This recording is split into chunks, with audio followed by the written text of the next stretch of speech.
Active listening, quick response, empathy. Have you ever thought about the importance of these three aspects in a role play? In today's video, we'll be discussing about how these three elements can bring magic into your role play. Hi everyone, I'm Richa Caroline, an OIT trainer from IILT. So today we are going to see what is a role play and how we can make it a better one. So what is a common understanding of a role play? The basic understanding of a role play means task completion and time management. Yeah, these are important. However, the main idea of this role play or the exam is to understand how a nurse can communicate. In short, through this exam, we will assess your ability to initiate, to carry on, and conclude a conversation in a better way. Now let's discuss how to have a good conversation. Before that, let me ask you, what is a conversation?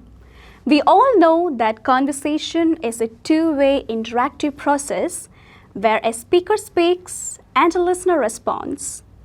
Now, that is the same thing what happens in a role play.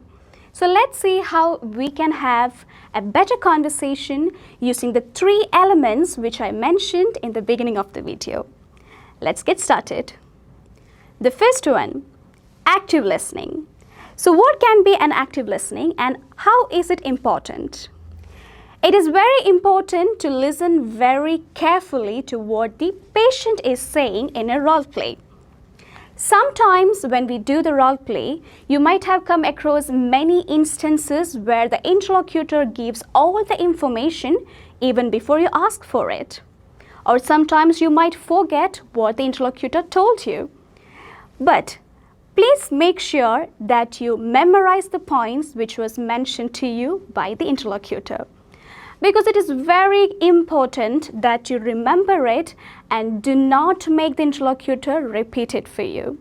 For instance, if you come across the situation like I mentioned before, where the interlocutor gives you all the information even before you ask for it or at the time of task discussion, you can use some sentences like these. As you mentioned earlier, that is the first sentence you can use. Or you can even consider using from a previous conversation or from what we have discussed initially. Or you can even say, if I'm not wrong, you mentioned earlier. So when you use these usages, it is kind of like a reconfirmation what you're doing there, so that you're not making the interlocutor repeat the points, rather you're just confirming it with interlocutor. Moving on to the second point, quick response. Be spontaneous. Understand the concern of the patient and acknowledge it quickly. The more time you take, it will lead to sentence breakage. So it will affect your fluency as well. And we all know that fluency is one of the assessment criteria, so it has to be maintained.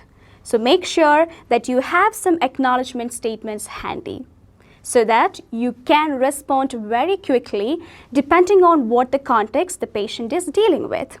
So once you understand the concern of the patient, you can respond very quickly. Say for example, if the patient is agitated, make sure that you know how to respond to that at the same time. So make sure you have a lot of sentences or some acknowledgement statements handy so that you can avoid the gaps. The third point, empathy. We have all heard this word while we are doing role plays. So what is empathy? Yeah, putting ourselves in another person's shoe. So while doing a role play, it is very important that you relate to the emotional situation of the patient. So your entire role play has to be emotionally supportive. The more polite, the more empathetical you are towards the patient, the better the role play. So you have to make sure you have the best voice modulation you have in the role play. So whatever you say shouldn't be just for the sake of saying it. Mean everything that you say. Say for example, when you ask the patient, do you have pain? And the patient responds saying, yeah, I'm in terrible pain. Do not simply say, I'm sorry to hear that. Connect with the patient. Mean each and every sentence you say in that. Say, for example, you can say, Mr. David, I'm really sorry to hear that. So that is a difference. So your voice modulation is very important to show that emotional and empathetical support to the patient. So these are the three elements which can bring magic to your role play. So as a recap, active listening, quick response, and empathy.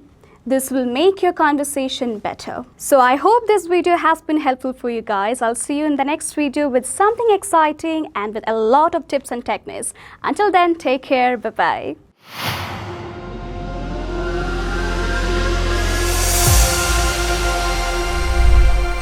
IILT, it's my cup of tea.